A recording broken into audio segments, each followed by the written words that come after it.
Hervé Bruno, bonjour. Bonjour. Vous êtes chez nous, dans nos studios à RLP, avec votre nouveau livre qui porte le nom Cuisine au sang. Sous-titre Polar gourmand en Périgord, paru dans maison d'édition Geste Noir. Racontez-nous l'histoire, comment est né ce roman. Oui, je vais vous raconter l'histoire, mais pas jusqu'au bout quand même. On va garder un petit peu de suspense. Et l'histoire d'écriture. L'histoire de la genèse de ce livre, bien volontiers. Alors oui, parce qu'en plus c'est un peu spécial, c'est la réécriture, pas la réédition, la réécriture d'un livre que j'avais écrit il y a une vingtaine d'années et qui à mon avis était arrivé un peu tôt, qui évoquait des problématiques qui sont toujours là, qui était un thriller gastronomique, mais là que j'ai complètement remanié et allongé environ d'un tiers. J'ai rajouté des personnages, etc. Donc j'ai tout réécrit de A à Z. Ce n'est plus le même livre. Réécriture, c'est courant chez vous? C'est la première fois que vous faites ça? Oui, c'est la première fois. C'est aussi encouragé par l'éditeur. On pensait que ce livre avait un passé, mais avant tout de l'avenir.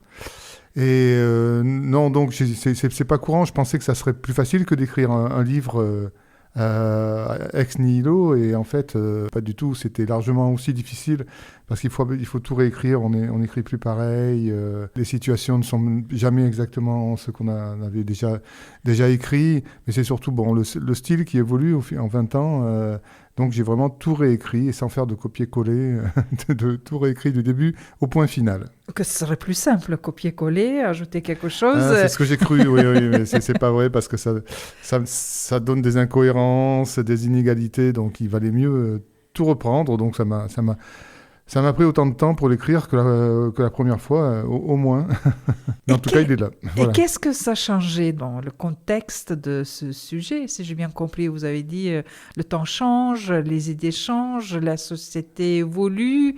Vous avez dit aussi votre style aussi a évolué, a changé. Alors, quand j'évoquais le style, là, c'est la partie technique qui a changé par la force des choses, par rapport à ma personnalité, mon expérience, etc. Mais l'histoire, en elle-même, est restée assez actuelle. Je vais dire de quoi il s'agit quand même. Il y a une petite zone d'anticipation aussi, puisque c'est ce qui pourrait arriver dans quelques temps. Mais ça l'était déjà il y a 20 ans. Donc voilà, c'est cette zone d'anticipation qui est toujours présente. Et en fait, le héros, je dis héros avec des guillemets, parce que c'est pas toujours un personnage très sympathique, est employé par les services administratifs, et en particulier les services vétérinaires, de l'hygiène, etc., en tant qu'espion, pour infiltrer des réseaux de fermes qui voudraient encore produire traditionnellement, c'est-à-dire tuer le cochon, faire des pâtés, etc., de la cuisine rurale, en fait. Et voilà, donc il est chargé de débusquer ces gens. Et le punir après. Et oui, bien sûr, il y a des sanctions. Après, c'est une espèce de police de l'hygiène qui est aussi pilotée par d'autres intérêts. Derrière, il y a peut-être les multinationales, des choses comme ça. En tout cas, c'est très mal vu, évidemment, par la profession, par les professions agricoles.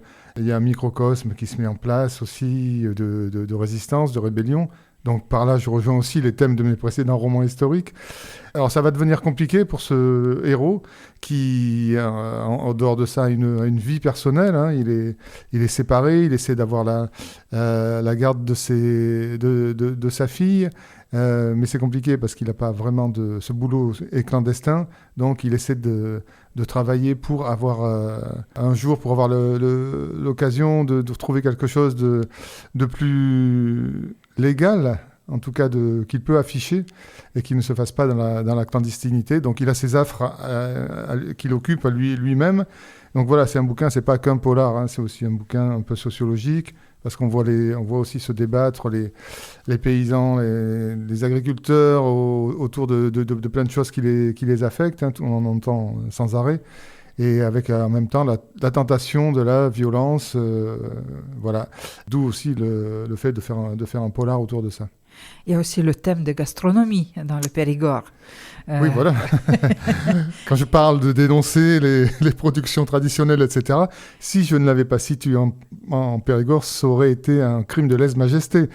Donc à partir du moment où on a cette toile que, évidemment, comme vous, je connais bien cette trame en Dordogne, l'utiliser comme ça, comme plus qu'un décor, hein, comme un décor qui a du sens, c'était, je pense, ça me semblait toujours aussi intéressant, en fait. Le titre, Cuisine au sang, voilà, ça fait référence à quoi?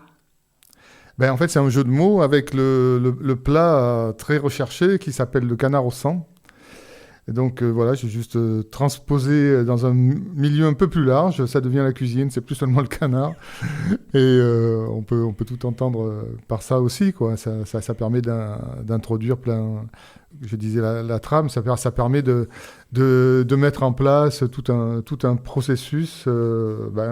Avec le mot sang, on s'imagine que c'est pas forcément un décor, comment dire, très accueillant au départ, quoi. Voilà. Et aussi cette fait, comme vous avez dit, de résistance, de maintien de tradition que peut aller jusqu'à certaines confrontations. Oui, voilà, il y aura c'est la tentation que j'évoquais tout à l'heure, hein, de résister presque les armes à la main. Enfin, les armes, c'est les tracteurs, etc. Et puis surtout les habitants, quoi, qui s'opposent à beaucoup de choses, à l'aseptisation de la nourriture, aux accords de libre-échange qui favorisent les multinationales, et puis il y a des histoires d'hygiène aussi, de centralisation. Enfin, il y a un peu tout ça toutes ces problématiques dans le livre, qui est quand même une ode à la sauvegarde de nos bonnes bouffes locales et ancestrales. En écrivant, est-ce que vous avez les images de personnes réelles?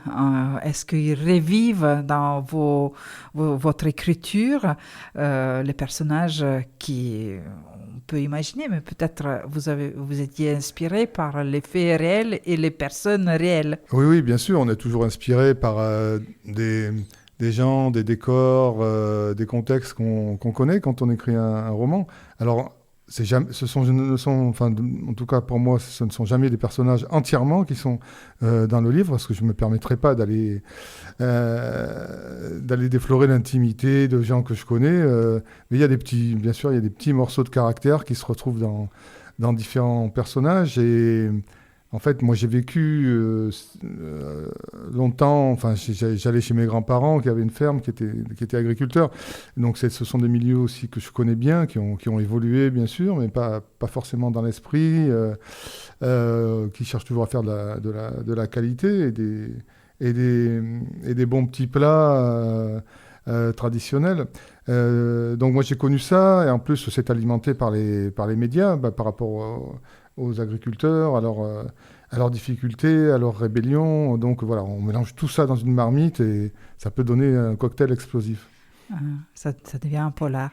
Et aussi le thème de bien se nourrir de produits de qualité. Là aussi, ça devient presque militantisme. Oui, voilà, parmi les personnages du livre, il y a une productrice de safran, par exemple, qui essaie de faire les choses forcément à la marge, mais c'est très important parce que elle essaie de sauvegarder aussi sans additifs, sans produits phytosanitaires dangereux. Elle essaie de faire sa petite production dans son coin.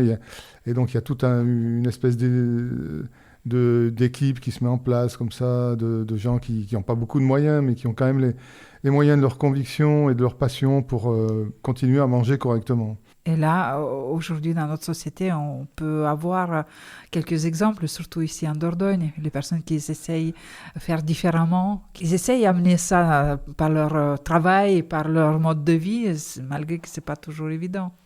Oui, c'est ça. On a forcément, quand on est écrivain en Périgord, on a forcément des exemples de qualité par la proximité. C'est un mot qui est important. Enfin, les steaks hachés font pas 3 fois le tour du monde avant de se poser sur une plateforme en Turquie, puis aux Pays-Bas, et puis revenir, on ne sait pas trop par quel miracle. Voilà, toutes ces choses-là ce sont 2 mondes différents, en fait.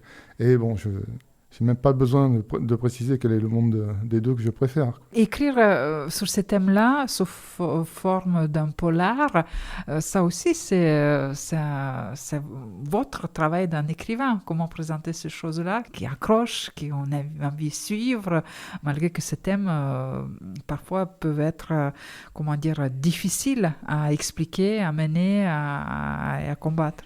Oui, bien sûr, mais bon, comme je vous disais, je peux pas raconter l'histoire jusqu'à la fin si je veux avoir encore quelques lecteurs, mais je peux simplement dire que le nœud du problème, le nœud du roman et de la mise en place de l'histoire va se produire quand on va lui demander, quand ses chefs vont lui demander au héros d'aller espionner dans des fermes de son enfance, en fait. Et encore pire, dans les milieux familiaux qui sont les siens. Donc ça a posé, c'est un livre aussi sur la culpabilité, sur la trahison. C'est pour ça qu'on parle de résistance, mais toutes ces valeurs-là, c'est une espèce de guerre contre la malbouffe. Donc dans une guerre, il y a des résistants, il y a des traîtres, et ils se sentent de plus en plus mal par rapport à ça, quoi. Et donc on va suivre son évolution aussi tout au long du livre. Donc maintenant, il faut aller chercher le livre et se pencher dans cette histoire. Oui. Cuisine au sang, polar gourmand en Périgord. Vous avez déjà quelques dates de signature, de présentation, de rencontres avec vos lecteurs? Alors, il y aura une dédicace, mais je ne peux pas encore vous dire où, dans une librairie, ça c'est sûr, à Périgueux. Et le deuxième temps fort sera le salon du livre du Grand Périgueux, à Champsvinel.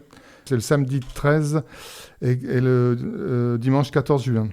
Donc là, j'y serai évidemment, comme chaque année, dans ce bel endroit et dans ce beau salon qu'il faut sauvegarder. Donc vous êtes investi aussi dans le jury. Oui, je suis investi aussi de l'autre côté dans le jury du prix Augeras, qui est devenu un prix qui a pris une certaine envergure dans la région, puisque je suis président du jury et nous sommes en train justement de bouquiner à qui mieux parmi les 5 livres finalistes pour désigner le prix Augeras de cette année. Et un petit peu plus tard, en automne, il y a aussi un autre festival de livres gourmands, en espérant que vous viendrez avec votre nouveau livre et les autres. J'espère. J'ai demandé à l'organisation de me trouver une petite place en partenariat avec une librairie, et j'espère que ça sera positif et qu'on pourra se voir là aussi. Effectivement, je pense que ce livre, il y a toute sa place. Qu'à nos auditeurs, maintenant il faut aller chercher le livre dans les bonnes librairies indépendantes, dans Dordogne, à Périgueux, aux alentours, sinon commander par différentes voies aux maisons d'édition Geste Noir, Cuisine au Périgord, polar gourmand en Périgord, par Hervé Bruno. Merci d'être chez nous. Merci de m'avoir reçu, à bientôt. Merci.